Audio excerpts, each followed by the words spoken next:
Hello and welcome to our Tuesday question answering session. You've been kind enough to send loads of questions in.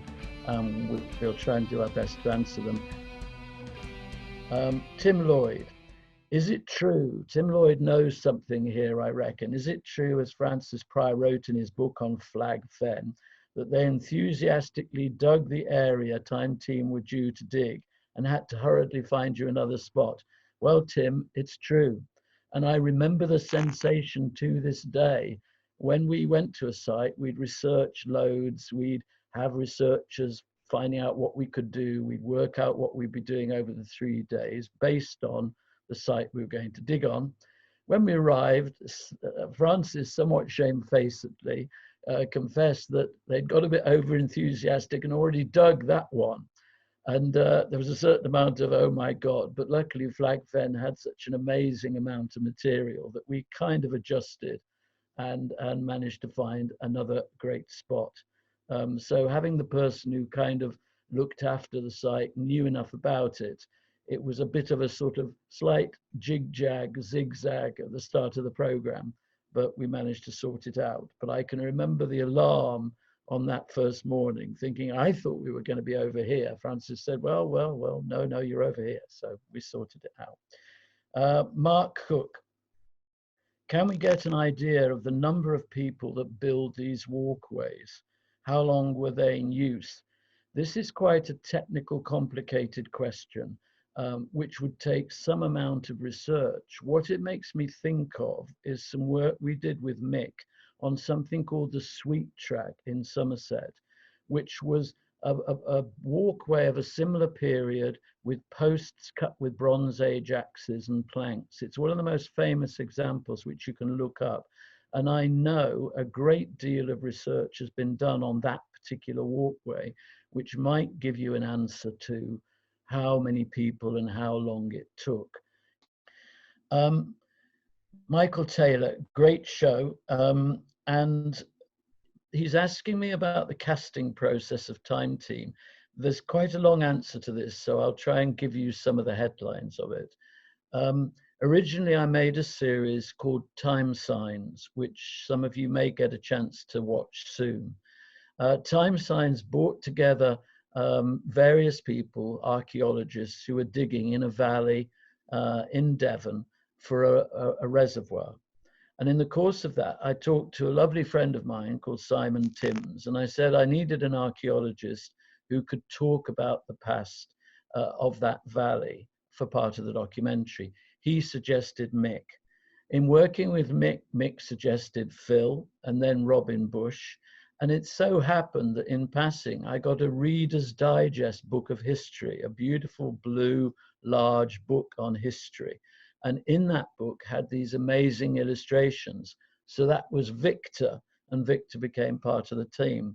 I then talked to a good friend of ours called Bob Croft, and I said it would be brilliant to get somebody in, another person, a new person who would be great at archaeology. He suggested Carenza Lewis, and gradually the team came together. So at the start, it was very much a group of friends who knew friends. And the lovely thing about all those guys, it was not important in one sense, the television. What was important was getting the archaeology done. And so it was like having a little family along, because for those 2 or 3 years of doing Time Signs, Mick and all the other guys like Phil, they'd help us carry the kit down to the valley, help us carry it back at the end of the day. We were a real sort of family working together. So it really did a sort of solid bonding job. Towards the end of the series, I think there were people there who had been cast for a particular role, and they all did a good job. They did a great job. But in some ways, we lost that original family a little bit. I'm assuming barrows are protected. This is, Mark Vernon Freestone. Yes, Mark, you are right. They are protected. They are severely protected, and there will be long prison sentences for anybody fiddling around with barrows, quite rightly, including metal detecting. One of the problems with barrows is that they are very complicated things to excavate.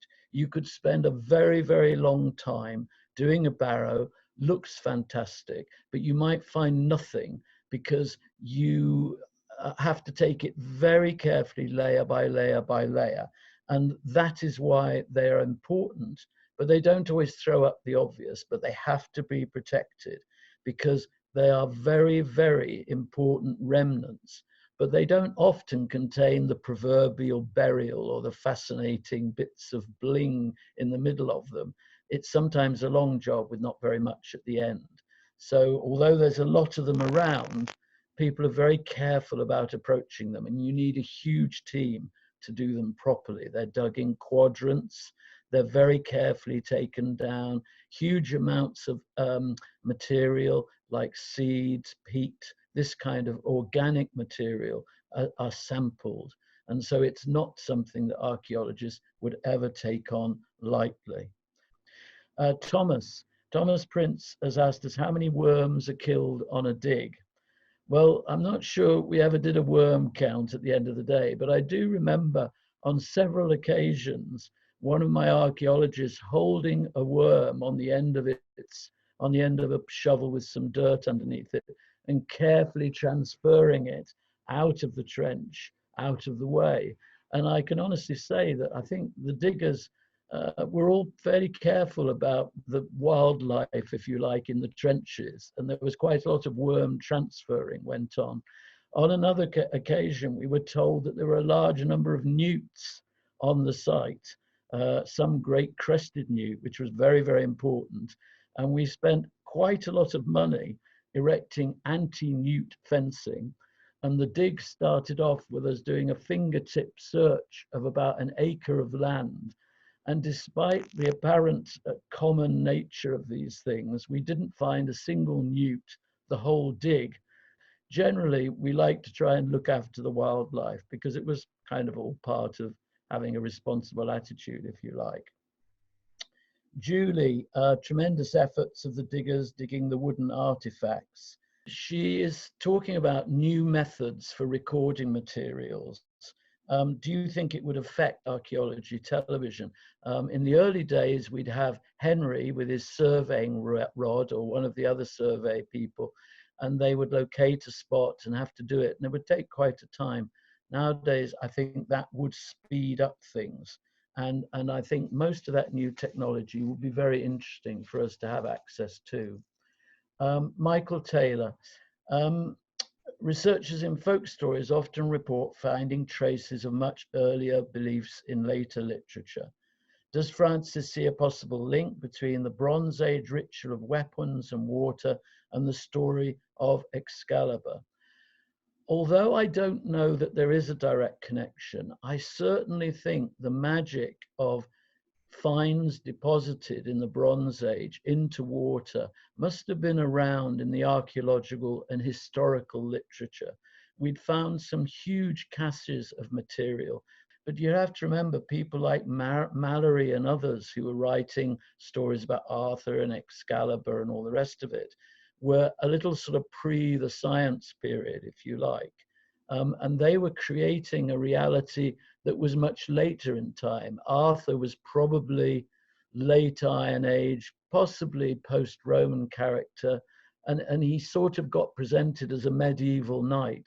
So Arthur tends to kind of slip around in history and the creative arts, if you like. Larissa Spiker. We put the sword back, as you noticed. And what happens if somebody finds it in 500 years? Good question. We have to be very careful that if we've done anything like that, there is a very small but very clear stamp placed by the maker of the sword. And if you have the Time Team Ultimate Guide, you can see some wonderful pictures, and I hope we'll have put those up on the interview with Francis, and you can see the guy in front of his fire. And he was an incredibly dedicated, serious guy about bronze, and really believed that if you took bronze out of the ground, then the least you should do is make a deposition and put bronze back again. And as Francis says in the piece I did with him, it was a very moving part of the film for us. So thank you once again for bothering to send in questions. I do hope you enjoyed that program. It was a great one to do. And I hope you love Francis's chat with me about some of the behind the scenes stuff in a way that I can say only Francis can deliver. So stay well, and I look forward to hearing from you next time.